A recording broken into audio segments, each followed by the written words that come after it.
তাই কি চায়? আল্লাহ আপনার কাছে ক্ষমা চায়, ক্ষমা চায়। আল্লাহ রহমতের দরিয়ায় জোশ খেলে যায়। আল্লাহ তখন বলে, আমারে দেখছে নাকি ওরা? ফেরেশতারা বলে, না দেখে নাই। আমার জান্নাত জাহান্নাম দেখেছে? না দেখে নাই। আমারে না দেখে, জান্নাত জাহান্নাম না দেখে আমার এত ভয় করে। যাও, আজকের এই রোজার বিনিময়ে এখন বান্দা যা চাইবে সব কবুল করে নেব।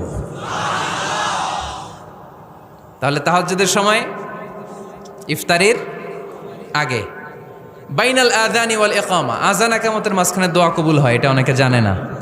ফরিদপুরের ভাইয়েরা মাশাআল্লাহ, যারা জানেন খুব ভালো, আর যারা জানেন না এখন থেকে আযান ইকামতের মাঝখানের টাইমটা কাজে লাগাবেন। মোবাইলে নোট করে নিয়ে যাবেন কি চাওয়া লাগবে। আমরা বাজার করতে গেলে লিস্ট করে নিয়ে যাই না? আহা, ঘরে যা লাগবে এটার জন্য এত টেনশন, জীবনে কি লাগবে ওইটা নিয়ে কোনো টেনশন নাই। লিস্ট করেন। আমার পরীক্ষার জন্য আল্লাহরে বলবো,